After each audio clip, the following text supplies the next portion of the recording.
Good morning, my dear brothers and sisters. Saint Bernard, in one of his sermons, asked this question: what does our commendation to the saints mean to them? The saints have no need of honor from us. Neither does our devotion add the slightest thing to what is theirs. So sabi ni Saint Bernard, bakit tayo nagpaparangal sa mga santo?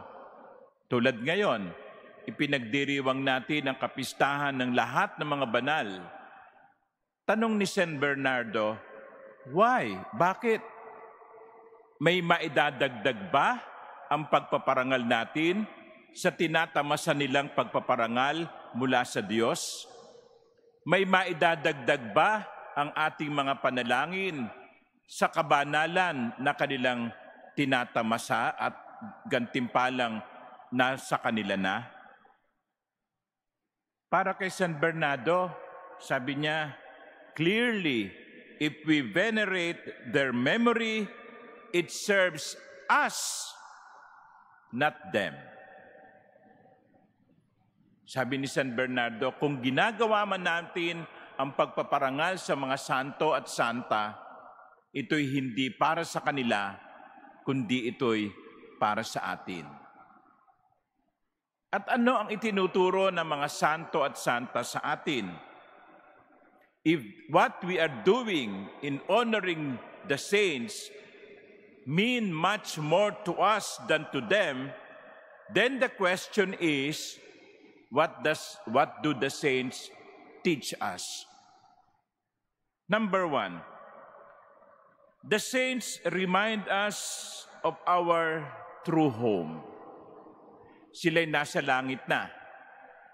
Sa pagdiriwang natin ng kapistahang ito, ipinapaalaala sa atin ng mga banal na ang langit ang tunay nating tahanan. Dito sa lupa, naglalakbay lamang tayo. Alam nyo, marami sa atin na nangangarap ng magkaroon ng sariling bahay. Yung mga nakatira sa ilalim ng tulay, natitiyak ko, isa sa mga pangarap nila ay magkaroon ng matinong bahay. Yung iba nga, hindi lamang nasisiyahan sa isang bahay. Maraming bahay. Malalaking bahay. Hindi naman nila matirhan. Isa sa pangarap natin ay magkaroon ng sariling bahay.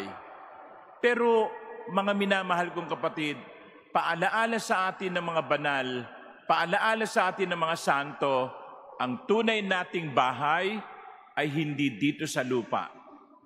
Ang tunay nating tahanan ay sa langit, sa piling ng Diyos. Kaya sa bawat pagkakataon na tayo ay nagdarasal sa mga santo, dapat magpaalaala sa atin at sabihin natin sa kanila, sana all, sana lahat, sana makarating sa langit. O sino ang gustong makarating sa langit? Taas ang kamay. Yan, very good. Sino ang gustong makarating sa langit mamayang gabi? Ayun. Number 2. The second lesson that the saints teach us is, the saints show us that holiness is possible. Holiness is possible.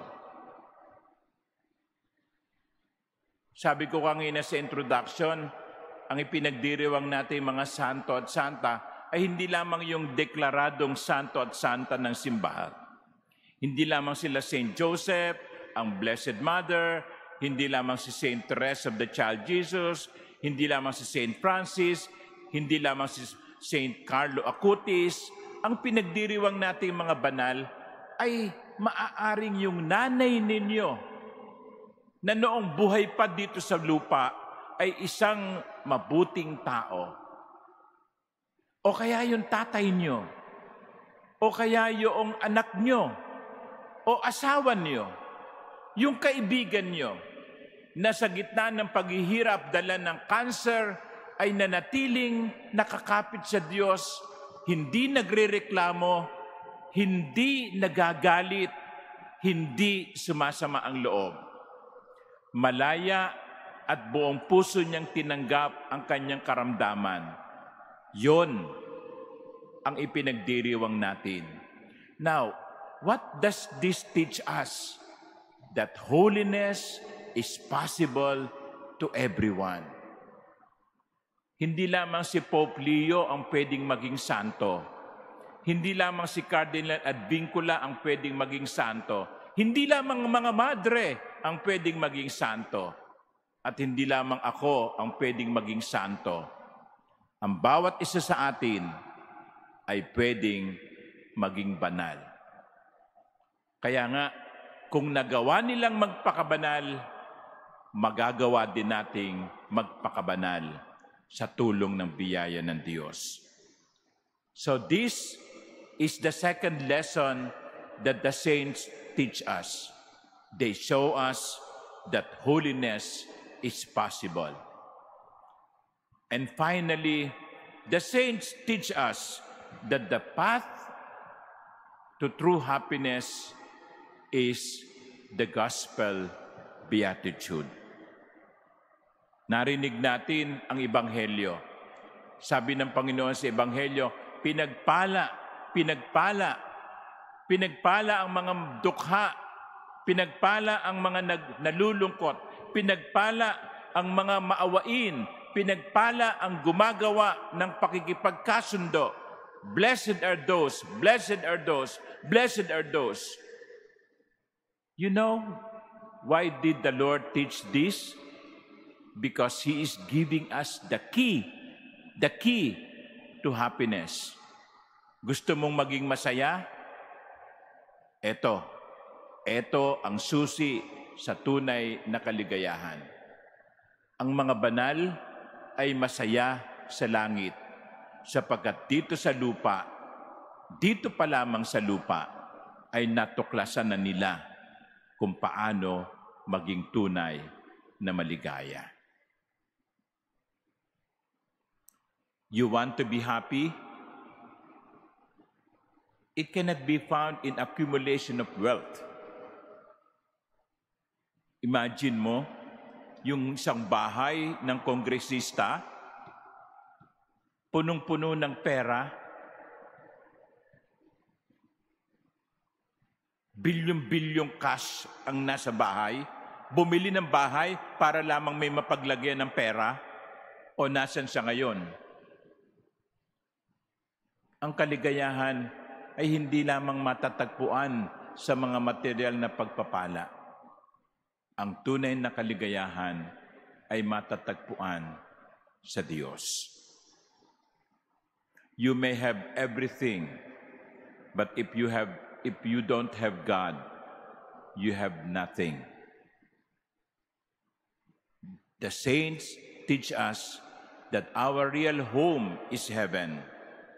The saints show us that holiness is possible for everyone.